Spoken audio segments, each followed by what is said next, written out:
To back my channel AMK maths classes. आज हम आपको द्विघात समीकरण यानी कि क्वाड्रेटिक इक्वेशन के बारे में चर्चा करेंगे। Quadratic equation ax² + bx + c = 0 के फॉर्म में होती है, यानी कि ax² + bx + c = 0 के रूप में होती है। Where a and b and c are the real numbers, यानी कि a, b और c हमारी वास्तविक संख्याएं हैं। हमने मान लिया let be the two real numbers real factors linear factors of the given quadratic equation. हमने माना कि इसके दो रैखिक गुणनखंड जो हमारे पास हैं वो हमने px + q और rx + s हमने मान लिए कि क्योंकि इसके दो घात इसकी 2 है, तो इसलिए इसके लीनियर फैक्टर इसके रैखिक गुणनखंड जो होंगे वो भी 2 ही होंगे। इस प्रकार से हमने इनको माना। तो जहाँ p ≠ 0, r ≠ 0, ये दोनों 0 नहीं हो सकते। इसी प्रकार से ax² + bx + c = 0 और ax² + bx + c के जो हमने फैक्टर माने थे, जो हमने गुणनखंड माने थे, वो दो गुणनखंड px + q rx + s = 0 माने थे, तो इसको भी 0 रख देंगे। फिर ऐसे ही px + q = 0, q को इधर ले जाएंगे तो हमारा x का मान यहाँ से एक वैल्यू आ जाएगी। सिमिलरली इसी प्रकार rx + s = 0, rx - s और x - s/r।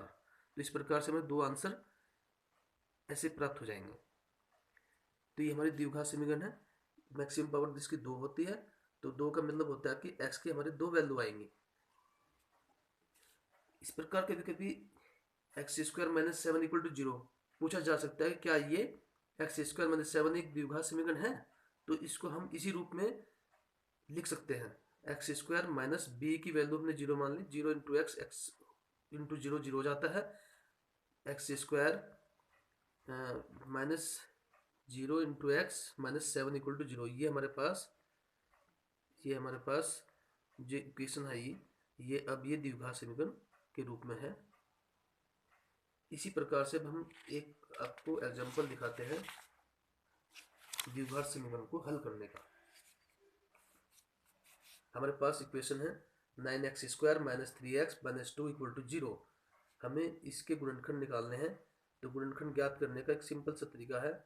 सबसे पहले देखते हैं क्या ये इक्वेशन ax² + bx + c वाली फॉर्म में है या नहीं है। तो ये वास्तव में 9x² + -3 × x + -2 × x -2 = 0। इसी कंपेयरिंग करते हैं ax² + bx + c = 0 से। तो a = हमारे पास क्या है 9, b की इक्वल टू कितना है -3, c = -2। तो ये इसी फॉर्म में हमारा क्वेश्चन जो है ये इसी फॉर्म में बन रहा है। तो ये द्विघात समीकरण है। आइए अब इसको हल करते हैं। इसको हल करने का सिंपल तरीका है 9x² - 3x - 2 = 0। सबसे पहले इस 9 की मल्टीप्लाई इस 2 के साथ कर दीजिए। तो 9 × 2 हमारे पास होता है 18। अब 18 के ऐसे फैक्टर करने हैं जिसका अंतर 3 के बराबर आए, तो 18 के फैक्टर हमारे पास हो सकते हैं। इसी को ब्रेक कर सकते हैं। 3 3 जा 9 × 2, तो 2 3 जा 6 और 6 3 जा 18।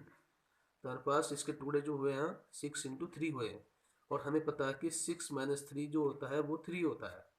तो हमारा आंसर इस 3 को हम 6 - 3 लिख सकते हैं। 9x² - 6 - 3। तो हमारे इस समीकरण पर कोई भी प्रभाव नहीं पड़ेगा। -2 = 0। 9x² माइनस का 6, इस x की गुणा हम अंदर की तरफ करेंगे तो 6x - 3x - 2 = 0। तो 9x² माइनस का माइनस प्लस माइनस होता है, फिर माइनस इंटू माइनस प्लस होगा। 3x - 2 = 0। अभी भी हम उसी समीकरण के इक्वल है। देखते हैं, माइनस के 6x है, प्लस के 3x है, माइनस के 6 में से 3 जाएंगे तो माइनस के 3x बचेंगे, तो इसको हम इसके बराबर लिख सकते हैं। अभी हमारे दो टुकड़े यहाँ से हो जाएंगे, दो टुकड़े यहाँ से हो जाएंगे। अब इनके अंदर हम क्या लेंगे, गुणनखंड करेंगे, इसके कॉमन आ जाएगा ऐसी संख्या जो दोनों के अंदर कॉमन हो। x हमारे पास यहाँ पर भी है, x हमारे पास यहाँ पर भी है, तो हमने x ले लिया, और क्योंकि x की पावर 2 थी तो छोटे वाली लेंगे x। 6 और 9 को ऐसी संख्या से कॉमन लेना है जो दोनों को काटती हो। तो 6 3 से भी कट जाता है और 9 3 से कट जाता है, तो 3 हमारे पास इसका कॉमन आया, तो 3x बाहर आया, अंदर बचा 3 3 जा 9, x से पावर 1 गई तो x बचा, माइनस का 3 2 जा 6, x बाहर आ गया था, ये हमारे पास फैक्टर आया, प्लस ऐसे ही यहाँ पे लेना। लेकिन हम यहाँ देख रहे हैं कि हमारे पास ऐसी कोई संख्या नहीं जो दोनों में कॉमन हो, तो जब ऐसी स्थिति होती है तो वहाँ पर 1 लेते हैं, तो 1 लेंगे तो ये सेम एज इट इज ऐसे रह जाएगा हमारे पास इक्वल टू 0। अब हम देखते हैं कि ये कॉमन फिर दोबारा से इसमें आ रहा है 3x माइनस 2, इसको फिर बाहर निकाल लेंगे, तो 3x माइनस 2 ने बाहर निकाला, अंदर बचा, यहाँ से बचा हमारे पास 3x और यहाँ बचा प्लस का 1 इक्वल टू 0। ये हमारे दो रेखीय गुणनखंड आ चुके हैं, जैसे px plus Q RS plus x वाली फॉर्म में हमारे पास गुणनखंड आ चुके हैं। अब इनसे हम x की वैल्यू निकाल सकते हैं। यदि 3x minus 2 equal to 0, 3x equal to 2 और x इक्वल टू 2/3, ऐसे ही 3x plus 1 equal to 0, 3x equal to minus 1, x equal to minus 1/3। इस प्रकार से हमारे आंसर आ गए हैं। अगर आपको ये तरीका अच्छा लगा हो तो इस वीडियो को लाइक एंड शेयर करें। अगली वीडियो में फिर हम आगे के क्वेश्चन सोल्व करेंगे। धन्यवाद।